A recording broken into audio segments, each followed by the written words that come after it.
2 Petrus 1 ayat 6, dan kepada pengetahuan penguasaan diri, kepada penguasaan diri ketekunan, dan kepada ketekunan kesalehan.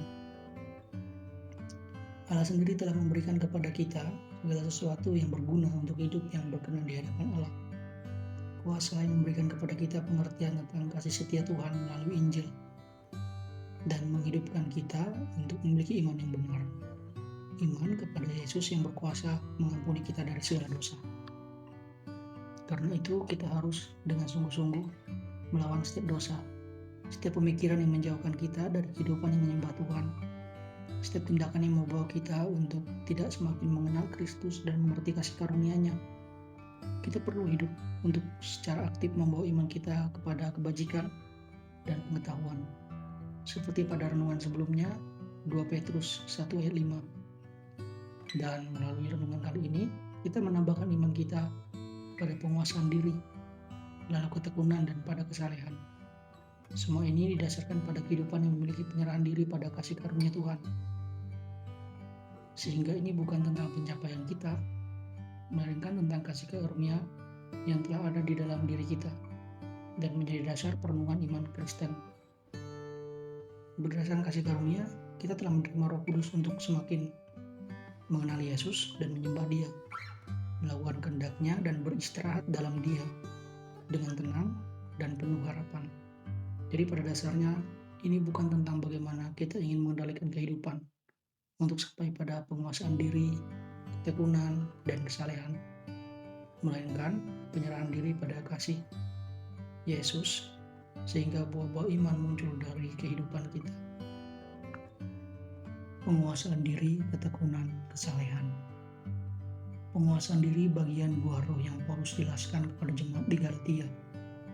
Penguasaan diri bukanlah suatu pencapaian manusia, melainkan suatu kasih karunia yang diberikan kepada kita yang percaya kepada Yesus, bahwa kita dimampukan untuk menguasai diri kita dalam segala hal. Kita memiliki kebebasan untuk bertekun menyerahkan hidup kita pada Yesus, pada kebaikan Yesus yang telah memberikan hidup yang baru.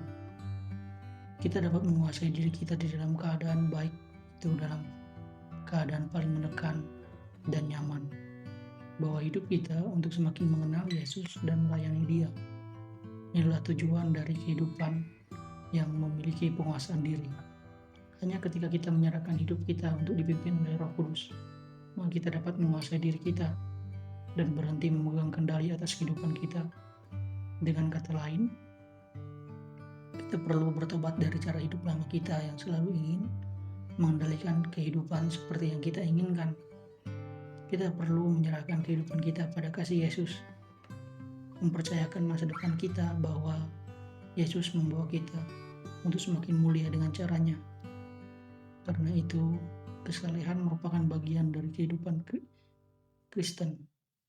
Iman yang ditambahkan dengan kesalehan, yaitu kehidupan yang memiliki ibadah pribadi bersama dengan Tuhan. Kita bersaat teduh secara pribadi, kita berdoa secara pribadi. Jadi, marilah kita terus memohon belas kasihan Tuhan untuk dimampukan taat pada kasih karunia dan meninggalkan semua kecenderungan kita yang tidak sabar, tidak tekun mempelajari firman Tuhan, dan tidak ingin dikuasai oleh kasih lemah lembut dari pribadi Roh Kudus, agar iman kita semakin bertumbuh mengenal Yesus dan kuasa kebangkitannya. Mengasihi Yesus dan kasih itu dapat kita pancarkan melalui kehidupan berkeluarga, bermasyarakat, bergereja. Nama Yesus saja dikenal dan Allah saja dimuliakan. Mari kita berdoa. Tuhan, terima kasih telah memberikan kepada kami kasih karunia yang abadi, sehingga kami terus dimampukan untuk hidup berkenan di hadapan-Mu, dan kami dimampukan untuk terus bertobat berdasarkan kasih-Mu yang kekal. Tuhan, tolonglah kami untuk membawa hidup kami terus bertekun dalam iman. Mampukan kami untuk bersabar dalam segala keadaan, dan hidup dalam kesalehan yang tidak membuat kami tinggi hati, melainkan semakin rendah hati. Mampukan kami untuk terus mengasihi Engkau dan memberitakan Injil melalui hidup kami setiap hari.